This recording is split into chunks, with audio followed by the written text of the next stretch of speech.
Hey folks, it's Nick Granville. Welcome to my YouTube channel. So today I thought I'm going to just have a bit of fun with this, right? So here's me kind of addressing your hot takes, you know, and there are plenty of them. If you were one of those who made the hot takes, then let's just take it in the spirit it is. This is just all a bit of fun. So let's dive into these. This will be a bit of fun. First one, sloppy thin sound, but it's loud anyway. My response, well, what is a sloppy sound? How do you get sloppy sound? I can understand sloppy timing. I made this video, who is the best guitarist in the world? Like, there is none, right? It's all just opinion. So this is just meant to be a fun video. And someone says, knit about taste. Knit? Okay, I think he means not. Preference? No. The best is Vi. Like the music or not? Okay, well, that's your opinion, but I know people who hate Steve Vai. And it's not my taste. I love Steve Vai, you know what I mean? But you can't say that it's not preference, it is. But this is the best part about this comment. If you've done psychedelics, a new refined deepness of understanding music and sounds open up. You will see. That's great, man. No, I've never done psychedelics and I don't plan to. Please don't look at me like that. What? Like this? Hello? Hello? You're watching a video as the person's not looking at you, then what are they doing? Are they looking over here when they're talking to you? Or are they looking... I thought that's kind of funny. All of these are funny, wouldn't you agree? The beginning track is a great example of bad phrasing and note choices. It's a great way to learn. Thanks. And what I found funny about this is the very next comment straight afterwards was, that outside lick at 1.02 is perfect. And then contrast that you get sometimes between comments, you know? It's like, if you don't like something, okay, don't watch it. If you do like something, watch it and watch it again. This is an interesting one. So I did a video, where does the tone of a guitar come from? Pickups or its construction or that kind of thing. And someone said, Jim Lill figured this out years ago. You're wasting your time. Right. So let's break that one down. That's kind of I knew we were going to get into the Tonewood thing and the whole kind of that sort of carry on. Let's think about that objectively. Had Jim Lill just accepted the norm, he wouldn't have done those tests. So maybe it's someone that said to Jim Lill, you're wasting your time, don't bother, like it's already been figured out. But instead he went, no, like I'm going to do this and this and kind of come up to my own conclusions. And that's the best way. Jim Lill's video was, you know, it was flawed in a lot of ways. You could drive a bus through the holes in that. But, you know, at least he got some discourse going and people kind of on either side of it started like going, but this whole idea that you're wasting your time if you're asking questions of this stuff? Nah, it's not how it works. This was a good one. I forget which video this was from, but I just screenshot it. It said, get a high gain tube amp, tune down 5 or 6 semitones, put EMG 81 in bridge position, and stop playing music for weak people. Okay. Funk music is for weak people. But obviously someone who's a fan of metal and heavy chuggy guitars, that's cool with me. I like that stuff too. Sorry, your pronunciation of arpeggio is a joke, right? Kiwi accent. I'm a Kiwi, right? We say arpeggio, right? You might say arpeggio. Do you know? Everybody knows what you mean when you say it, right? Oh, this one was great. Too bad he used the most basic tone imaginable. Basic, right? 98% of people using these actually use distortion and fuzz and overdrive. This video caters for 2% of guitar players and tells the other 98% absolutely nothing as far as tone and volume are concerned. Well, that's what's interesting, isn't it? Because if everybody's talking about distortion with these units, right, then nobody's discussing the other stuff which matters as well. I disagree on your 2%. But there you go. Isn't it better that I give some perspective that's something else, like, right? Or do you just want me to say the same things that everybody else has already said? Guitar tone is pretty much voodoo bullshit. But this is the bit that got me, right? And I responded, said, really? Question mark. So Steve Vai and Brian May have the same guitar tone. Really? Question mark. Their guitar tones are worlds apart from each other, yet they both play rock music. right? Fair, wouldn't you say? And the response was, no, they are not. Like it or not, but the audience doesn't give a shit. Most of the tone is the amp and pedals. Really, the audience doesn't give a shit. Well, some people probably don't, right? Why am for those who are deaf, right? Or those that don't care. And the other thing too is, like, people forget about with music is, if I do something that makes me happy, the audience doesn't know why I'm playing better, but they respond to the music in a way that's because they can tell it's better, right? You know, if my sound sucks, I'm probably having a face like this. Whereas if the sound's good, I'm going to be smiling, I'm enjoying it, I can get into the music, and then in turn the audience gets that too. So even those who are not very discerning, they still get something out of me caring. Right, so I did a post on my YouTube channel, and I asked people for their hot takes. And my buddy Chet O'Connell, a really great, fantastic New Zealand guitar player, kind of country blues rock player, he said, I don't need pedals. Chet's joking too. These are all kind of people who are having a bit of fun, right? That's something I've heard before. Like, someone came and saw me one time and he said, well, Chris Kane doesn't use pedals. Why do you need pedals? My response was, well, Jimi Hendrix used pedals and Stevie Ray Vaughan used pedals. Were they wrong?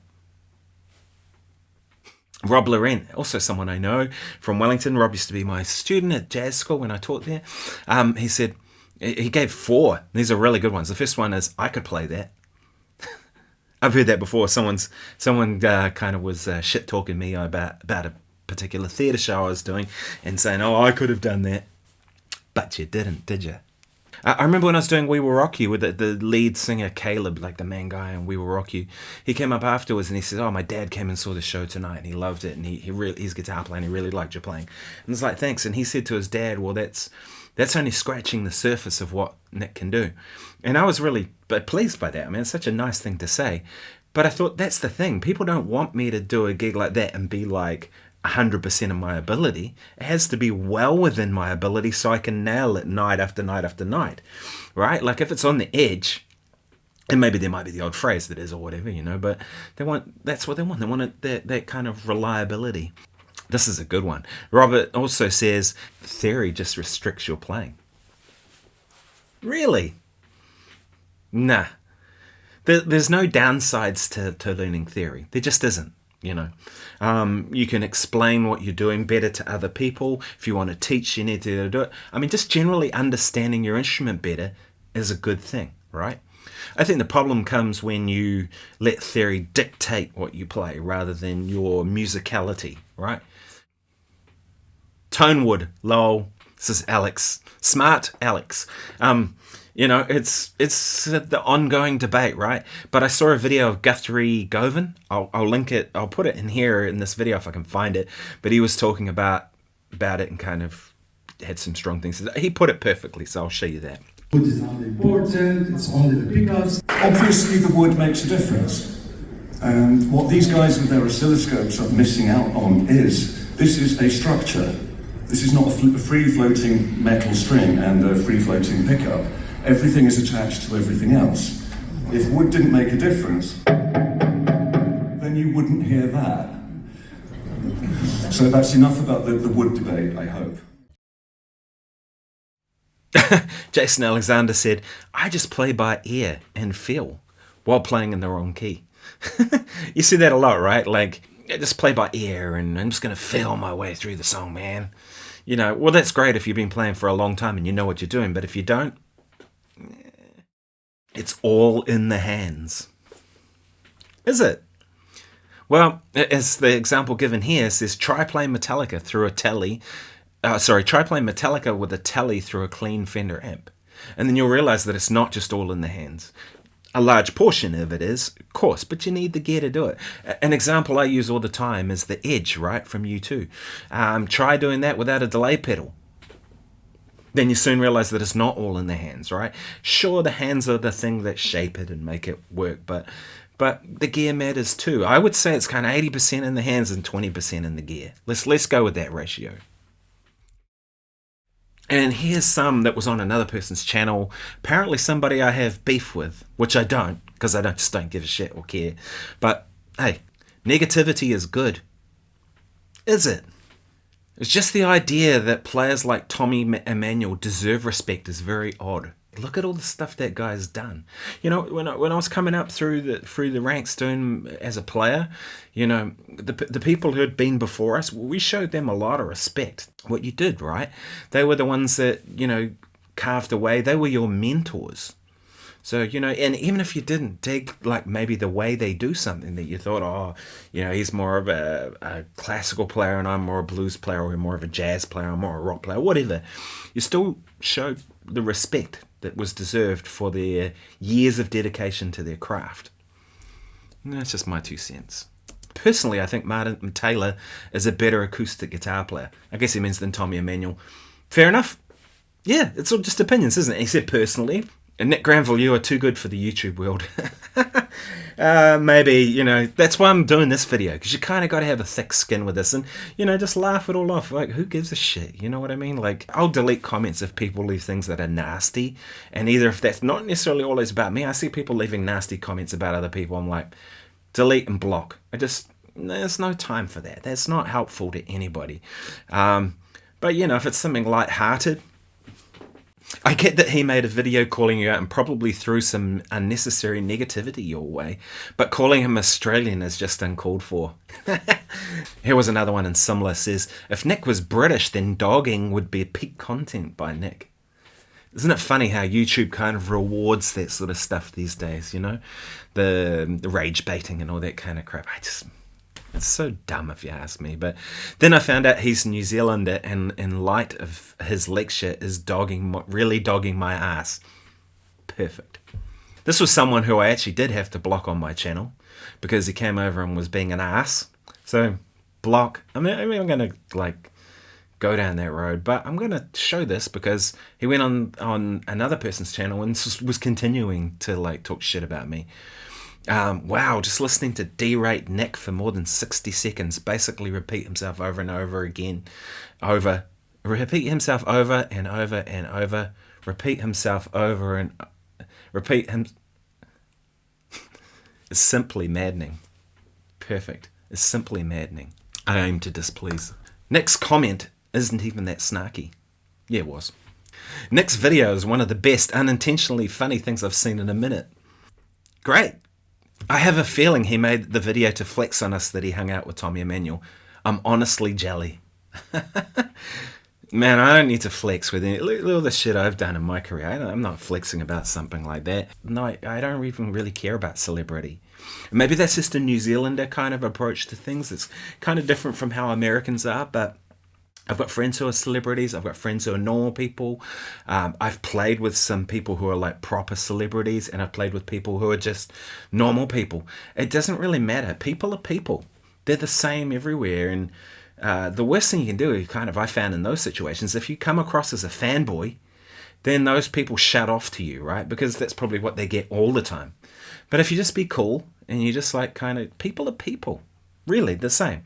You know, just because they're known amongst the people, so what? Like, everybody's the same, really. That's the way I view it. So for me, it's not really a flex. It was just like, it was in context of what that story was I was telling about Tommy, and that, you know, I had personal knowledge that he's a cool guy. And, you know, if we're going to pick on anyone, pick on the people who are horrible. You know? Or don't pick on anybody. Just be cool to everyone. So that's probably enough for today. These are just meant to be fun. If your comment was shown here, then hopefully you see it in the nice, light-hearted kind of manner that it was intended. You know, like and subscribe, all that stuff helps. You know, I might do this again if people are interested in seeing this kind of stuff, because, you know, let's just have a bit of a laugh. That's what the world is about, right? Any kind of proper negativity will just be deleted and blocked, but anything that's just kind of having a bit of fun, we can all have a bit of fun around here, right? Thanks for watching. I'll see you soon. Cheers.